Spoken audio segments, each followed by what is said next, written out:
Oh my gosh.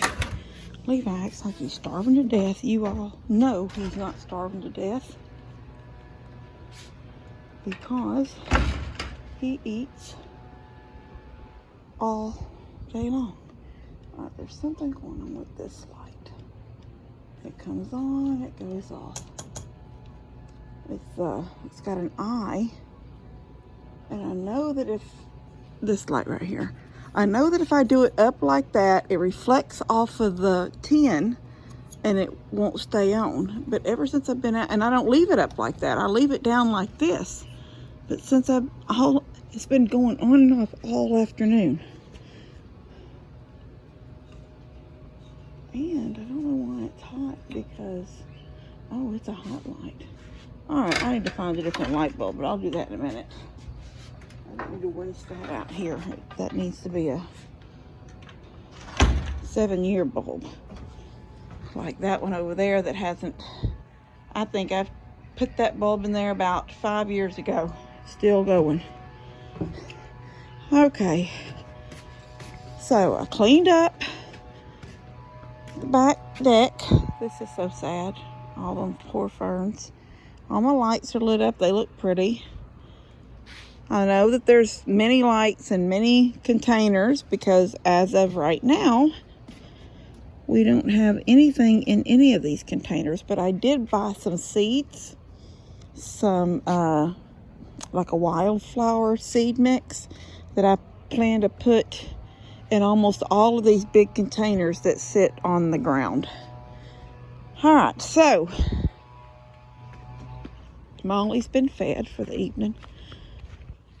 I'm going to be taking this pool down in the next few days. I'll be getting started on that in the next week or so. So that's been used that. Y'all only, well, it's been what? Exactly a week. Don't need it anymore. So, I mean, I literally just needed to get them ducks out of that bottom brooder, but because they were, remember, splashed the water and it was, it was just nasty. So I did. I put them in that. You see me put them in there. I put a few chickens with them just to separate everything up. But the truth is now they can go back in. And I know it was only a week, and was that a $99 waste of my money? No, I don't think so.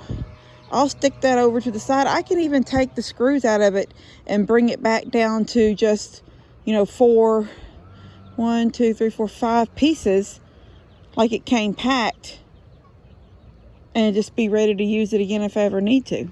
But I will need it one day. You never know. So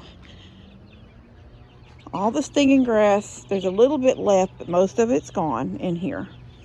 I've got a waterer there and another waterer there. And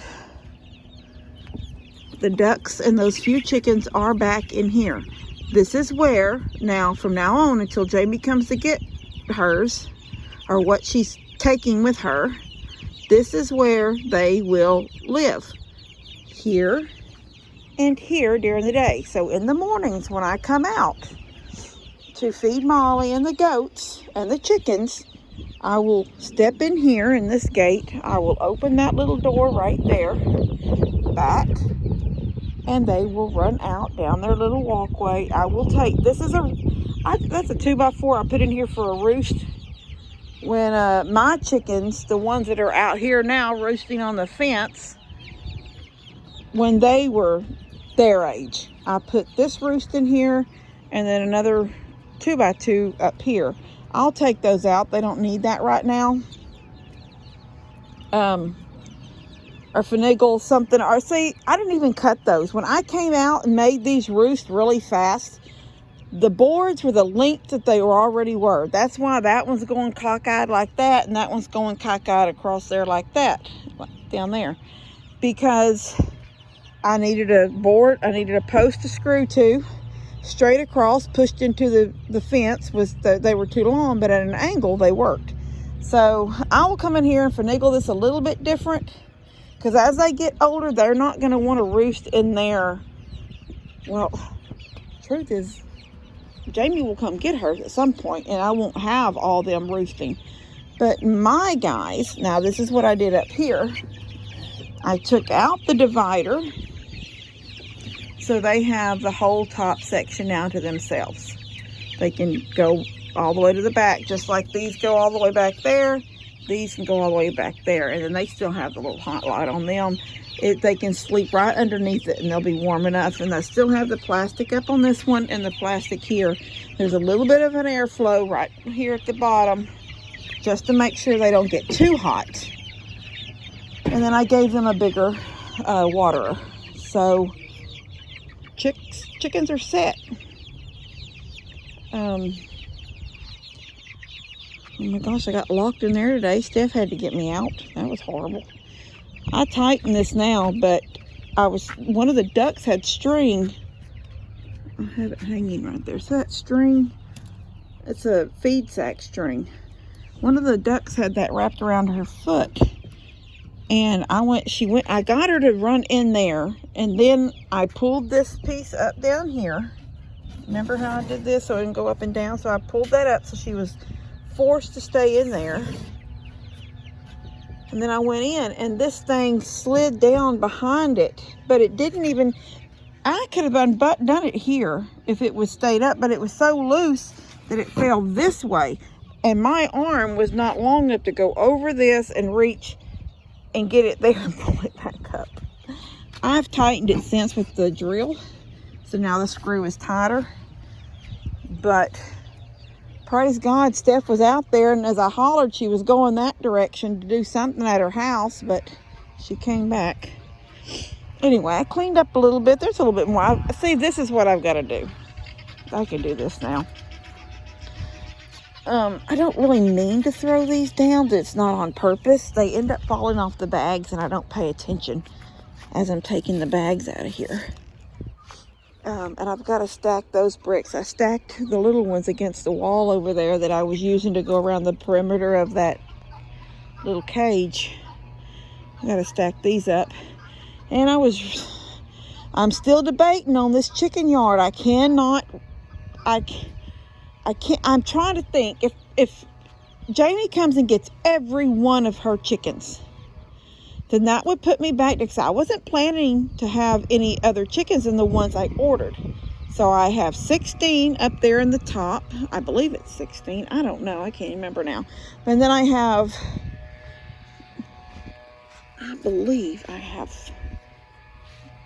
may be wrong on out here too. Let me see if I can count them while they're being still. 1, 2, 3, 4, 5, 6, 7, 8, 9, 10. 10. Okay, so I'm missing, you know who's missing?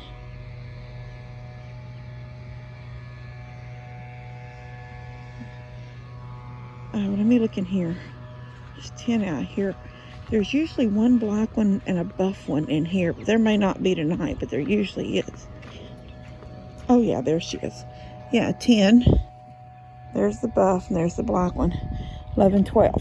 But I'm going to tell you who I thought I had 13. And I did have 13. Not necessarily, the 13th chicken wasn't mine. She was Steph's. And all those dogs that broke into Steph's little chicken coop when they were all young, killed them all but her. So Buddy and Steph brought her over here to be with mine. And the truth is, I haven't seen her in the last several days. She is a golden, like a golden laced Wyandotte or something like that. Her neck is gold and black, and she usually was roosting on that fence right there on my garden.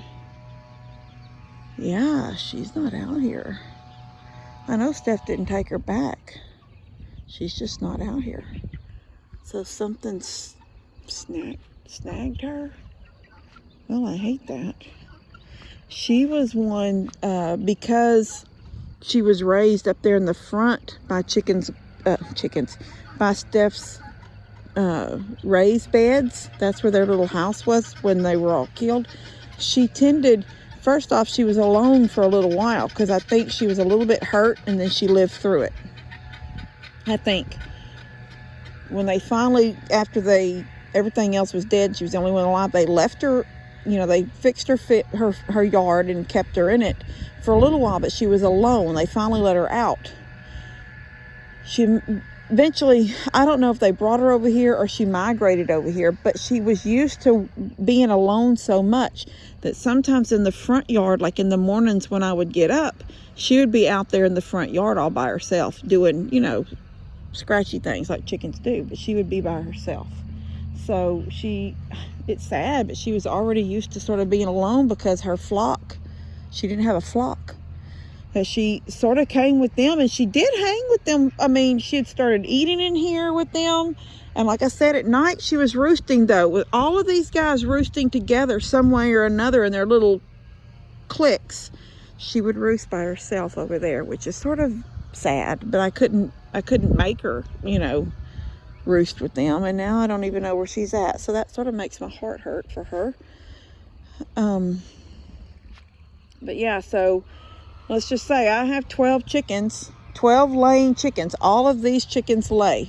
These are all my young ones. I don't think any of my older flock is left. I think all these are my younger, started laying just a couple of months back chickens. So, well, I say a couple of months back. I think they started laying back in September or October. So that's 12. I'm going to try to count these. I'm going to waste y'all's time. I can see it now. I'm not going to count these. I'm going to count these up here.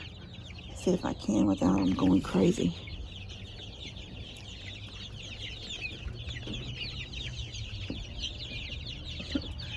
That one's carrying something around.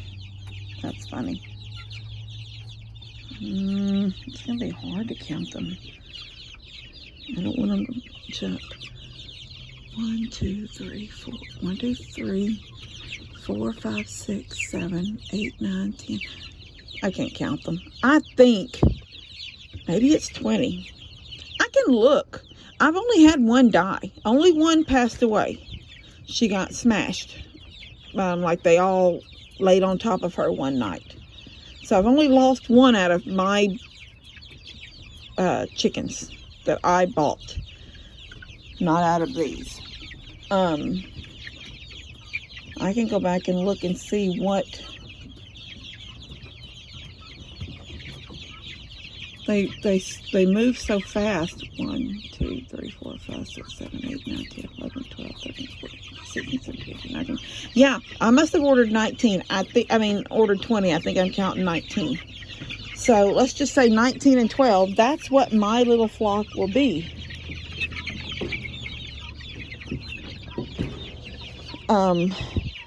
So is it feasible for that many chickens to be in a coop that is from that fence to about right there?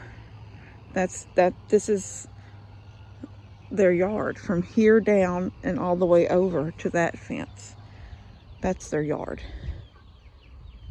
Is that big enough yard for that many chickens? Not to mention the fact that they'll no longer be actually free ranging, which I hate that. Because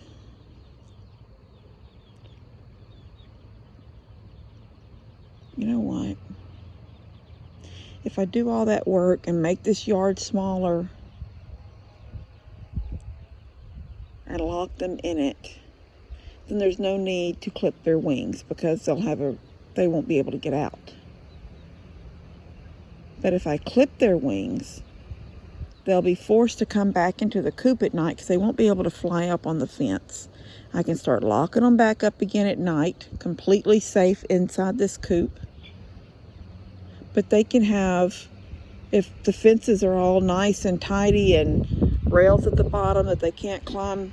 Because see, that's the problem with some of this wire. It's rusted out and they've made little holes. They don't even have to fly up if they don't want to. They just find that hole and they go through it. If all the fences are fixed and I clip their wings, and lock them in here at night. There should be no predators after them during the day, except for hawks. I don't know. It's a lot to think about. I don't want them free ranging over on. I mean, that's the whole point why that little garden of mine is got a fence around it. Now, they never fly down in there, but Big Red, remember, I've got some video of him roosting on the very top of the overhead thing of the gate. Now, I have never, ever had a problem with my chickens eating. Even remember last summer when my cucumbers were on that vine. You know, I never found chicken peck marks on any of those vegetables. But you know, that's Steph and Buddy's garden. There's no need to take a chance of chickens eating at stuff. Or right now, I think she's going to put some stuff down as seed, eating up her seed. So, you know, it's a lot to think about. I am going to rework the fences because regardless of how I decide to do it eventually, I've got some of that whole chicken yard was built with landscape timbers. And as much as people think they're good for the ground, they're not. It was just cheap, and that's what I could afford at the time when I built. You know, landscape timbers are $3. And it's all I could afford to get the chickens a yard. Anyway, I'm gonna close this out. But I just wanted to show y'all what I'd done out there. I was able to get the ducks and those few little chickens back into the coop, because now they can go out into the run during the day. And they're protected because there's wire over the top. I mean, there's wire all the way around and over the top of that run. That is why I did that. That is why it's attached to that side of the building. It's a little brooder run. It gives those chickens that have finally feathered out and have a little bit more space to move around. And praise God, so far with all those chicks, I have not had to pull out the cord. I have had to do it in the past. The cord is it's a medicated liquid. I can't remember. I don't know the medical term for what it's called, but it was a fish basically made for cattle. You put it in their water when they have diarrhea, basically. And there's a whole bunch of different reasons why. Wet conditions, overcrowded conditions. Chickens can get it when they're overcrowded and they're eating the feed, which, like y'all see, I just throw my feed out. That means, yes, they are pooping on food. Does it mean they're necessarily eating their poop? They don't really eat their poop, but there might be poop on something that they pick up, you know? I mean, but still, like I said, chickens are nasty. Chickens will go out there and drink out of the septic. I mean, out of the septic lines that are coming. It's just, you know, chickens are nasty. Praise God for all the stuff that goes on in their little bodies that makes those eggs good no matter what they eat.